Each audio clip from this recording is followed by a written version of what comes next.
20 Minutes with Mark Patterson. A snapshot of life in the Northwest.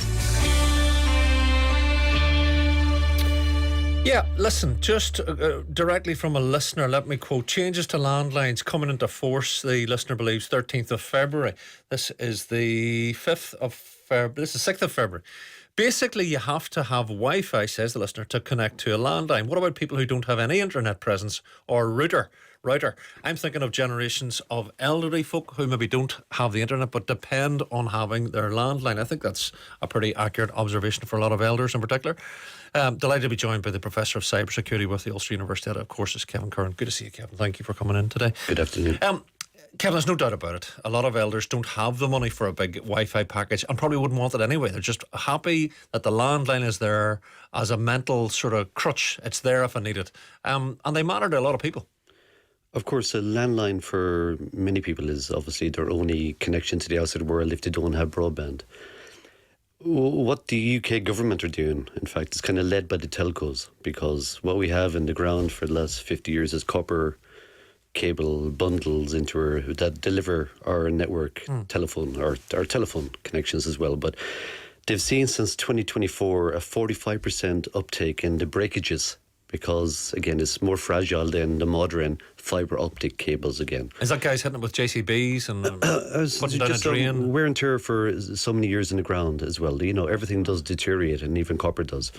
But what I will say is that what they're doing is removing the existing copper-based infrastructure and making it broadband again, which is generally fibre. But what they will do is upgrade anyone who only has a landline connection or a package with them to a broadband package, which will cost the same. They will also, of course, the only thing is your existing landline phones will have to have an adapter to connect into the broadband hub that we all connect our devices to, or whatever else. So they will provide these adapters as well. So in other words, it won't cost any more.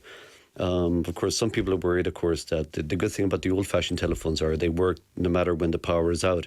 Yeah. But of course, if the power is out to your house, these new voice over IP protocol phones will not work, of course. But you need a battery backup, don't you? You do, and a lot of the providers have been told to provide battery backups. The only thing is that these battery backups that they're providing is only last for an hour. But it's the economics of this as well, Kevin. You know, I know of one elder who was paying a fortune. I'll not name the company, but you know, they didn't know they were paying this amount a month for stuff that they weren't using, Wi-Fi and all the rest.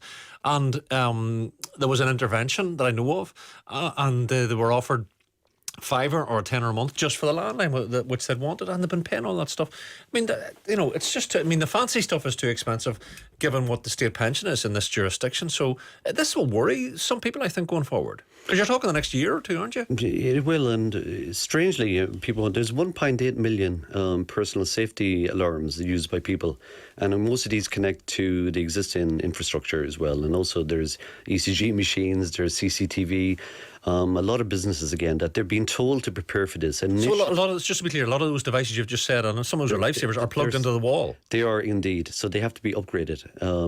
So businesses have been told to get ahead of the curve. Initially, all these existing old-fashioned landline connections using copper were supposed to be replaced by December of this year. But there was a backlash because of all the devices which are connected and people. But isn't there an advantage? I was going to say, isn't there an advantage for broader society in having landlines in case? I mean, nothing is foreseeable these days in the digital world that you specialise in, Kevin.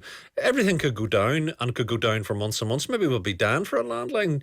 Maybe the hospitals or emergency services. Don't know.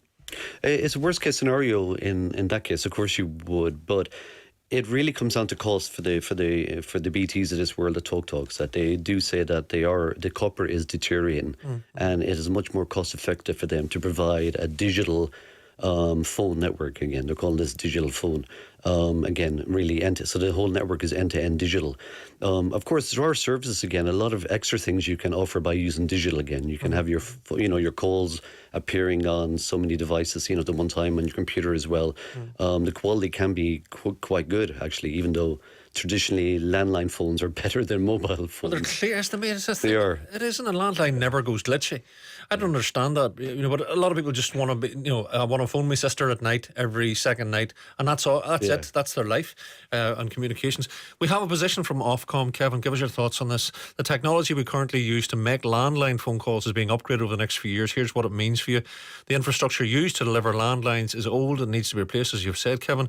Landlines calls will have traditionally been delivered over a network known as the Public Switched Telephone Network, PSTN. This network is old, becoming harder and more expensive to maintain, needs replaced.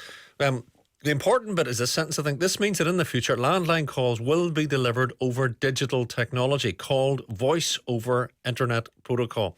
VoIP, VoIP. You might also see this referred to as a digital phone or digital voice. So the landline won't plug into the wall anymore. It'll plug into a VoIP thing in the house, will it? It'll plug into the broadband router. It's that simple.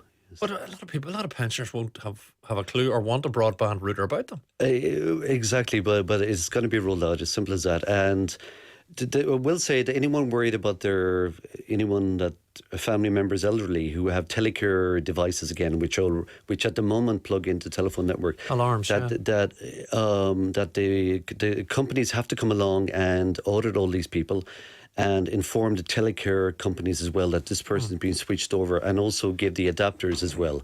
So it's not as if they're going to just, without knocking on the door or sending a letter, they're not just going to uproot someone's copper cables and put in the digital network again without informing all those concerned. Well, talk about the tension then between the private sector here on this one and civil society. So they're saying, it's too expensive and we have to replace it. Well, that's what you do. You own the stuff. You get the money out of our bills. A lot of people say, well, just replace it then. I mean, they're saying, it's too expensive, need to move on and get rid of all your landlines. I bet you piles of customers will be going, hold on a second. The government needs to step in here. Well, I mean, because of backlash, it literally has been delayed by 2 years, but it will fully be turned off by 2027.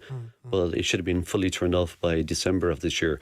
At the moment that they're kind of doing a gradual rollout. At the moment, BT just released 163 locations where they've done what we call a stop sell.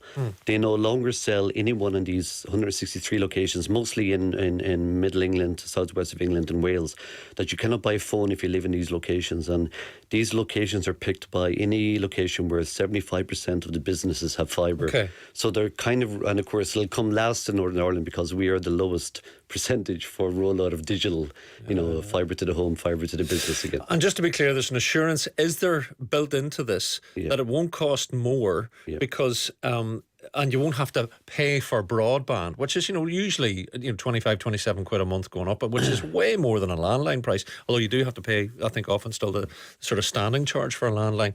So come the time, Kevin, pensioners in particular listening to this, they'll get all the device into the house for the same money. Is that an assurance? Well, it seems to be. Who knows whether, packages go up. We know that our mobile goes up and our broadband goes up all the time, by inflation really. But they're saying that it'll cost the same. That the new broadband connection, which will be given to everyone, will cost the same as the line rental at the moment again, because this broadband, Okay, Kevin, good stuff, thank you. Just want to have you in, what's anything in your world that we need to know about since we last spoke? Any sort of digital frontier that's being crossed that excites you? What's the big story in town? It's just, it's AI still is all about the worries about China is spying on you by downloading the latest AI model called DeepSeek, and again, government's been told to remove it. It's a wee cheapy version, isn't it? It is, yeah. It was done. It works better. It works better. They found ways to make it more efficient. All right, Kevin, thank you for that. Kevin Curran is the professor of cybersecurity at the Ulster University at Magee. So that's the next couple of years, folks. You're going to see the situation for your landline change.